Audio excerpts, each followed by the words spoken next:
Mana surgawi. Porsi ayat bacaan diambil dari Kisah Para Rasul pasal 13, ayat 16 sampai 41. Maka bangkitlah Paulus. Ia memberi isyarat dengan tangannya lalu berkata, "Hai orang-orang Israel dan kamu yang takut akan Allah, dengarkanlah. Allah umat Israel ini telah memilih nenek moyang kita dan membuat umat itu menjadi besar ketika mereka tinggal di Mesir sebagai orang asing. Dengan tangannya yang luhur, ia telah memimpin mereka keluar dari negeri itu. 40 tahun lamanya ia sabar terhadap tingkah laku mereka di padang gurun. Dan setelah membinasakan 7 bangsa di tanah Kanaan, ia membagi-bagikan tanah itu kepada mereka untuk menjadi warisan mereka. Selama kira-kira 450 tahun. Sesudah itu ia memberikan kepada mereka hakim-hakim sampai pada zaman Nabi Samuel. Kemudian mereka meminta seorang raja dan Allah memberikan kepada mereka Saul bin Kish dari suku Benyamin 40 tahun lamanya. Setelah Saul disingkirkan, Allah mengangkat Daud menjadi raja mereka. Tentang Daud, Allah telah menyatakan, "Aku telah mendapat Daud bin Isai, seorang yang berkenan di hatiku dan yang melakukan segala kehendakku. Dan dari keturunannya lah, sesuai dengan yang telah dijanjikannya, Allah telah membangkitkan juru selamat bagi orang Israel, yaitu Yesus." Menjelang kedatangannya, Yohanes telah menyerukan kepada seluruh bangsa Israel supaya mereka bertobat dan memberi diri dibaptis. Dan ketika Yohanes hampir selesai menunaikan tugasnya, ia berkata, "Aku bukanlah dia yang kamu sangka, tetapi ia akan datang kemudian daripadaku. Membuka kasut dari kakinya pun aku tidak layak. Hai saudara-saudaraku, baik yang termasuk keturunan Abraham maupun yang takut akan Allah. Kabar keselamatan itu sudah disampaikan kepada kita. Sebab penduduk Yerusalem dan pemimpin-pemimpinnya tidak mengakui Yesus. Dengan menjatuhkan hukuman mati atas dia, mereka menggenapi perkataan nabi-nabi yang dibacakan setiap hari Sabat. Dan meskipun mereka tidak menemukan sesuatu yang dapat menjadi alasan untuk hukuman mati itu, namun mereka telah meminta kepada Pilatus supaya ia dibunuh. Dan setelah mereka menggenapi segala sesuatu yang ada tertulis tentang dia, mereka menurunkan dia dari kayu salib, lalu membaringkannya di dalam kubur. Tetapi Allah membangkitkan dia dari antara orang mati. Dan selama beberapa waktu ia menampakkan diri kepada mereka yang mengikuti dia dari Galilea ke Yerusalem. Mereka itulah yang sekarang menjadi saksinya bagi umat ini. Dan kami sekarang memberitakan kabar kesukaan kepada kamu, yaitu bahwa janji yang diberikan kepada nenek moyang kita telah digenapi Allah kepada kita, keturunan mereka, dengan membangkitkan Yesus, seperti yang ada tertulis dalam Mazmur kedua. Anakku engkau, aku telah memperanakan engkau pada hari ini. Allah telah membangkitkan dia dari antara orang mati dan ia tidak akan diserahkan kembali kepada kebinasaan. Hal itu dinyatakan oleh Tuhan dalam firman ini.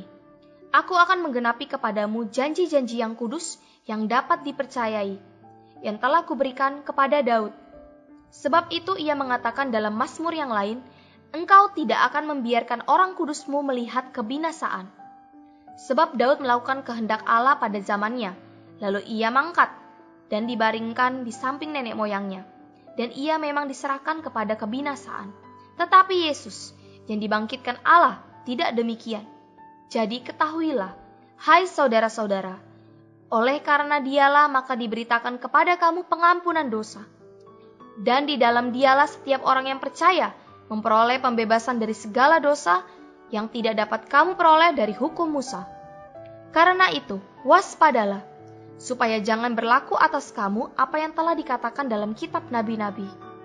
Ingatlah, hai kamu penghina-penghina, tercenganglah dan lenyaplah, sebab aku melakukan suatu pekerjaan dalam zamanmu, suatu pekerjaan yang tidak akan kamu percayai jika diceritakan kepadamu.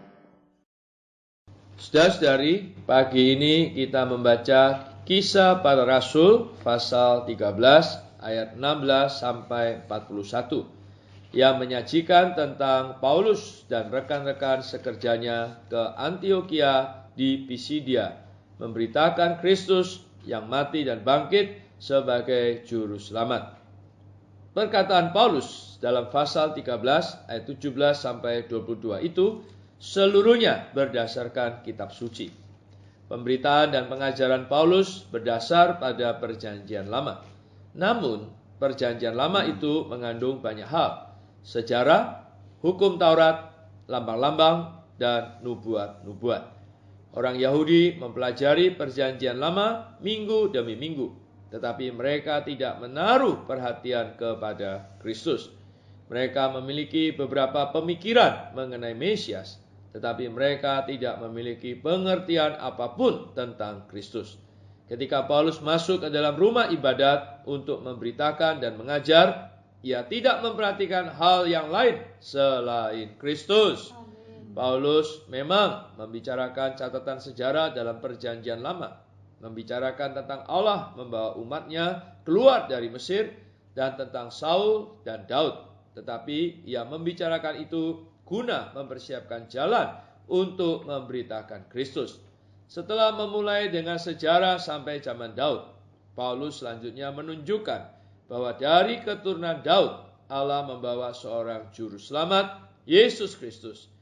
Padanya ada keselamatan. Amin. Di ayat 24 sampai 25, Paulus menyinggung Yohanes Pembaptis.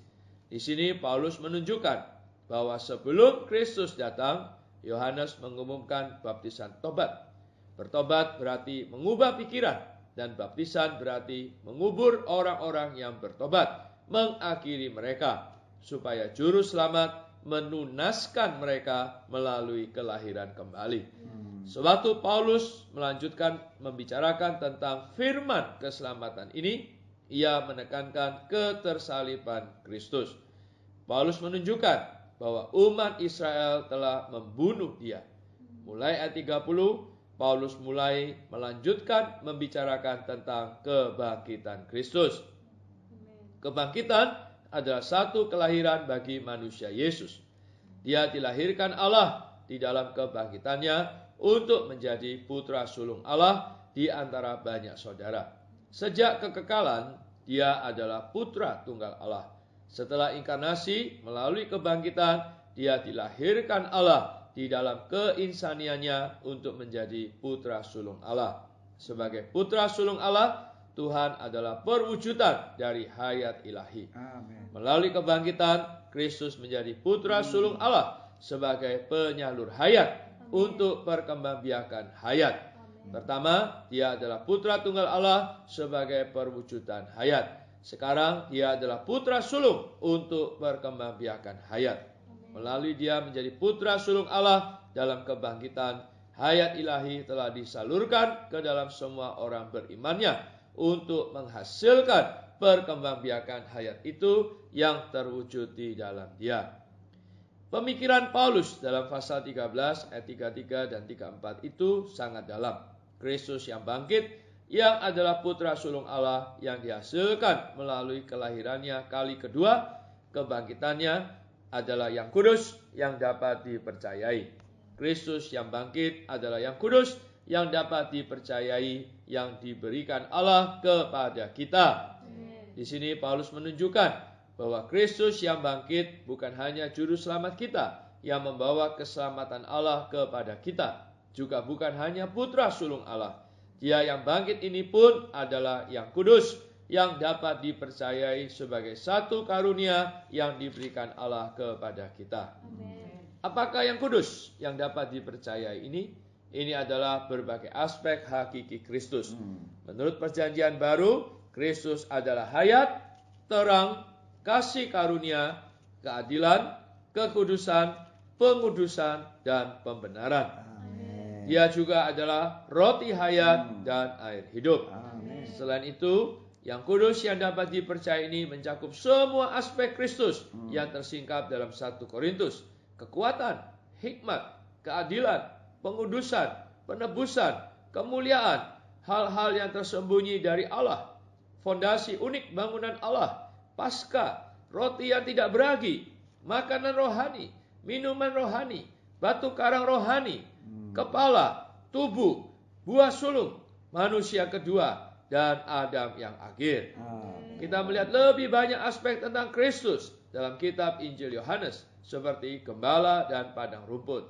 Oh, betapa kayanya Kristus bagi kita sebagai yang kudus, yang dapat dipercayai. Sebagai Dia yang bangkit, Dia adalah putra sulung Allah kudus yang dapat dipercayai. Dalam perjanjian lama, yang sebagai belas kasihan. Belas kasihan menyiratkan kasih dan kasih karunia atau anugerah.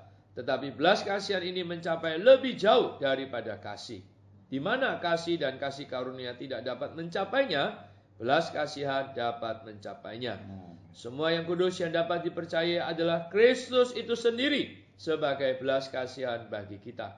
Hayat adalah suatu belas kasihan dan terang juga adalah suatu belas kasihan. Demikian juga keadilan, kekudusan, pembenaran, dan pengudusan adalah belas kasihan. Dalam Injil Yohanes pasal 10, kita memiliki pintu, padang rumput, dan gembala. Semuanya ini adalah belas kasihan. Cobalah hitung semua aspek dari belas kasihan ini. Jika kita mengeluarkan waktu untuk menghitungnya, kita akan memiliki daftar belas kasihan yang panjang. Paulus dalam berita Injilnya tidak hanya memberitakan Kristus dari perjanjian lama, tetapi juga memberitakan Kristus yang bangkit sebagai yang kudus yang dapat dipercayai. Dalam pemberitaannya, Paulus mendirikan satu teladan yang sangat baik untuk kita ikuti dalam pemberitaan Injil kita pada hari ini. Seperti Paulus, kita perlu memberitakan Kristus dengan kaya dan tinggi. Di ayat 38 dan 39, Paulus membicarakan tentang Dia. Siapakah Dia ini? Ini adalah Dia yang telah dibangkitkan untuk menjadi putra sulung Allah, juru selamat kita, dan yang kudus yang dapat dipercayai. Karena itu, melalui Dia yang adalah yang kudus yang dapat dipercayai sebagai belas kasihan Allah bagi kita, kita diampuni dan dibenarkan. Dia yang olehnya kita diampuni dan dibenarkan ini bukan hanya juru selamat kita. Dia sendiri adalah pengampunan dan pembenaran kita. Pengampunan dan pembenaran adalah belas kasihan Allah bagi kita. Dan belas kasihan ini adalah aspek dari Kristus yang bangkit. Hari ini Kristus di dalam kebangkitannya adalah pengampunan kita dan pembenaran kita. Jangan sekali-kali menganggap pengampunan dan pembenaran sebagai sesuatu yang terpisah dari Kristus. Pengampunan dan pembenaran adalah berbagai aspek dari Kristus itu sendiri sebagai belas kasihan dari Allah bagi kita. Dan belas kasihan ini adalah yang kudus yang dapat dipercayai. Pengampunan dan pembenaran adalah karunia-karunia Allah. Dan keduanya tentu adalah yang kudus yang dapat dipercaya. Melalui pemberitaannya banyak orang diselamatkan. Sesuai ayat 40 dan 41, Paulus mengucapkan satu perkataan peringatan. Karena itu waspadalah, supaya jangan berlaku atas kamu apa yang telah dikatakan dalam kitab nabi-nabi. Perhatikanlah, hai kamu penghina-penghina, tercenganglah dan lenyaplah. Sebab aku melakukan satu pekerjaan dalam zamanmu, suatu pekerjaan yang tidak akan kamu percayai jika diceritakan kepadamu. Mari kita berdoa. Tuhan Yesus, terima kasih untuk firman-Mu pada pagi hari ini. Tuhan, kami bersyukur atas pemberitaan Rasul Paulus. Tuhan yang membawa kami, Tuhan berfokus kepada diri-Mu sendiri. Tuhan, Kau adalah Tuhan Yesus yang telah berinkarnasi, mati dan bangkit. Dalam kebangkitan-Mu Kau dilahirkan sebagai putra sulung Allah. Terima kasih, kami adalah saudara-saudara-Mu. Kami memiliki hayat-Mu. Oh Tuhan Yesus, bahkan Kau adalah yang kudus yang dapat dipercayai. Tuhan, Kau menjadi belas kasihan bagi kami. Tuhan, melalui diri-Mu kami mendapatkan segala kekayaan-Mu. Tuhan, apa adamu. Oh Tuhan, hari ini Tuhan kami dapat nikmati, kami dapat alami. Tuhan, ini semua adalah belas kasihan bagi kami. Oh Tuhan, sehingga kami mendapatkan pengampunan dan pembenaran. Kami boleh diselamatkan oleh diri-Mu sendiri. Tuhan Yesus, kiranya Kau pimpin kami dari hari ke hari. Kami boleh makin mengenal diri-Mu dan mengalami-Mu lebih banyak lagi, sehingga kami tersusun oleh diri-Mu dan menjadi ekspresi-Mu. Terima kasih Tuhan.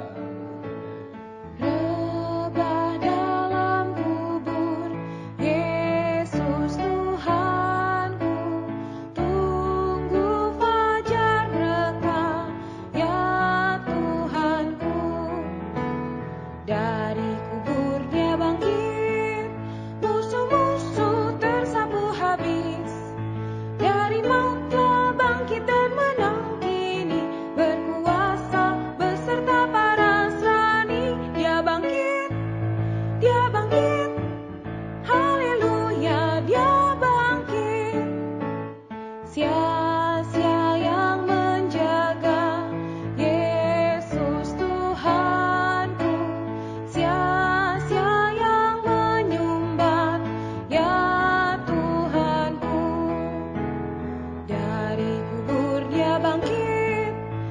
semua